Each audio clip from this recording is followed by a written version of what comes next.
economic policy and the politics of tourism development. You can adjust the language according to your preference. Choose the program that suits your needs from the playlist. Customize the subtitle position on your laptop, and adjust the video speed with the slider to suit your needs and comfort. Let's grow together through your subscribe and like on this video. Ultimately, tourism policy reflects broader political philosophy. Is governance inclusive or extractive? Transparent or opaque? Sustainable or opportunistic? Leaders must decide whether to pursue short-term gain or long-term stewardship.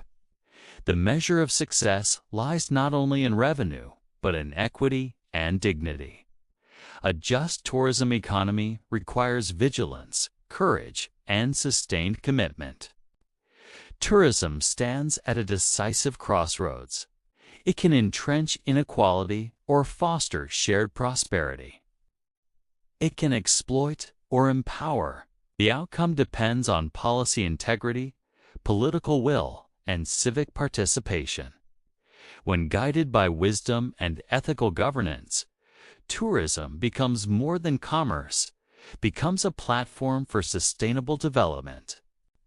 With disciplined reform and collective effort, the industry may reach not merely economic growth, but a balanced and enduring zenith. Tourism governance can become unnecessarily recondite, wrapped in technical, semantic debates and bureaucratic syntax that alienate the lay public. Some officials quibble over minor details while ignoring structural reform. At times, committees produce lengthy reports of virtual policy tomes that are verbose, yet offer only a scintilla of actionable clarity. This technocratic style may appear sophisticated, but it risks becoming detached from everyday realities. Effective communication should be clear, not turgid, not trite, and certainly not obscured by institutional vanity. In fragile systems, public office may devolve into a comfortable sinecure, granted through loyalty rather than merit. Advisors become sycophant courtiers, praising policies regardless of consequence. Such patronage fosters mediocrity and encourages officials to become refractory toward reform. When corruption deepens, public funds may be siphoned in ways bordering on usury, or worse, unconscionable enrichment. Citizens eventually reproach leaders who betray public trust. Tourism controversies are sometimes dramatized in a rococo fashion, ornate, exaggerated, and theatrical. Commentators adopt a ribald tone, reducing complex policy issues to spectacle. Public debate becomes polarized, occasionally descending into sedition or reckless accusation. Critics may repudiate data outright, while opportunists attempt to whitewash systemic failure. In such climates, discourse becomes tumultuous, driven by emotion rather than evidence. Communities deeply steeped in tradition may resist rapid commercialization. When ancestral lands are displaced, the social rift widens. Residents may grow timorous, uncertain of their economic future. In some regions, foreign development is perceived as treacherous, fueling populist rhetoric. Unless grievances are addressed, resentment may sap civic trust and sully the legitimacy of reform. Extreme inequality creates a social paradox. On one side stands the affluent sybarite, indulging in excess. On the other, workers endure scant wages and precarious conditions. When exploitation becomes wanton, it borders on the unconscionable. Regulatory inertia may allow injustice to persist, creating a stark divide between prosperity and deprivation. Ethical tourism must supersede mere profit-seeking and reject exploitative practices. Reform sometimes requires decisive legal action. Authorities may issue a subpoena to unearth financial irregularities. Evidence must be examined searchingly, not superficially. If wrongdoing is confirmed, privileges must be rescinded, and corrupt actors held accountable. Justice cannot be token. It must be substantive. Only then can confidence begin to subside into stability rather than outrage. Industries evolve. What was once dominant may be superseded by new models. Tourism must not remain static, but adapt to emerging realities. Transitions can be transitory, yet they shape long-term trajectories. Policymakers must ensure reform remains tractable, neither overly rigid nor excessively permissive. Strategic evolution prevents economic stagnation and fosters sustainable growth. In retrospect, some development strategies appear a tragic travesty of sustainability. Short-term gain overshadowed long-term stewardship. Leaders who ignored warnings must now confront history. They may attempt to justify actions, yet the evidence stands as an unequivocal record. A mature democracy does not deny past error. It learns and recalibrates policy with humility. Tourism dynamics are not purely economic. They are also somatic and emotional. Crowds respond to perception as much as to policy.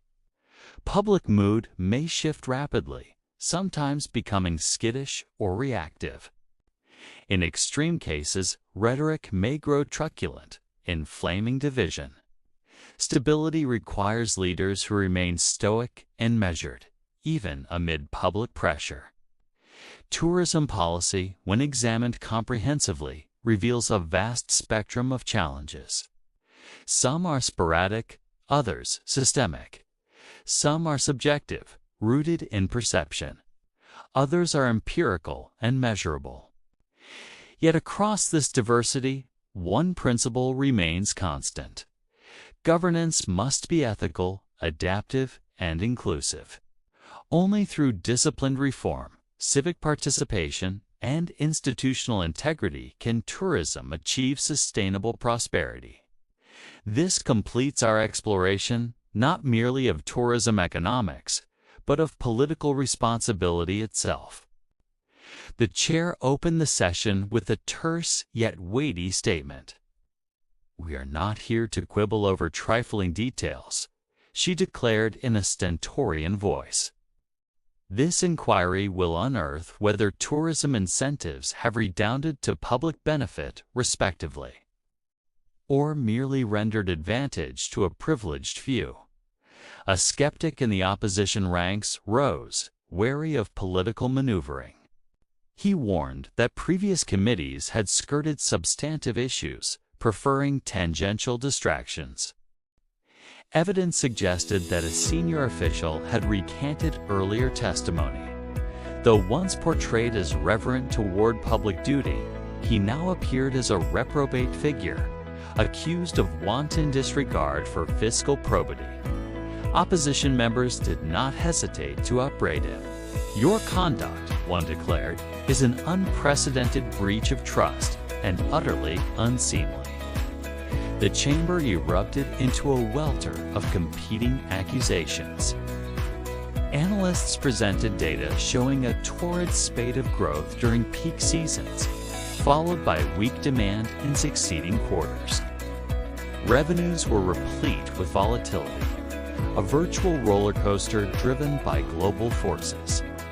One economist, speaking with trenchant clarity, argued that such fluctuations were ubiquitous in open markets. However, he cautioned that without reform, the sector could become ridden with structural weakness. A rustic community leader, known locally by the sobriquet Guardian of the Coast, testified that tourism had left only shards of cultural cohesion. He did not rue development per se, but he did ruminate on its unintended consequences. "Our traditions are not static relics," he said. "They are sentient expressions of identity." yet they have been commodified in tawdry fashion. Some critics, sporting a sardonic smile, dismissed his remarks as sentimental.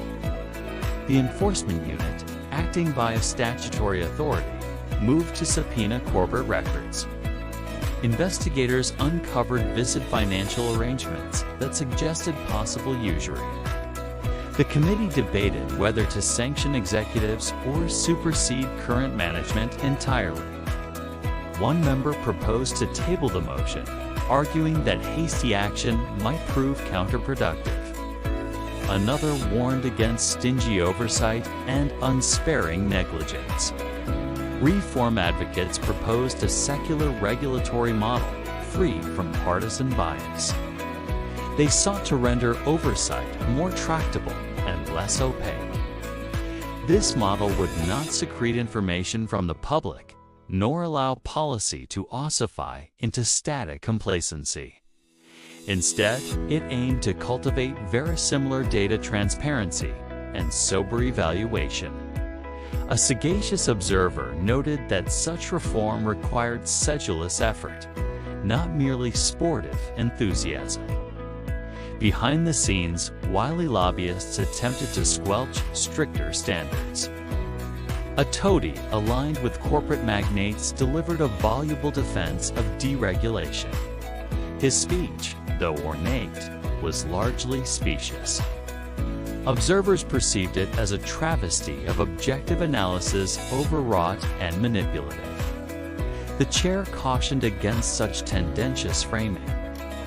In closing, the committee acknowledged that governance is neither sublime nor seraphic. It is imperfect and terrestrial. Yet it must strive to requite public trust with integrity. To vacillate now would be unconscionable. Reform may not satiate every interest group, but it can slake public demand for justice. The resolution passed with standing approval, signaling a modest yet meaningful turning point.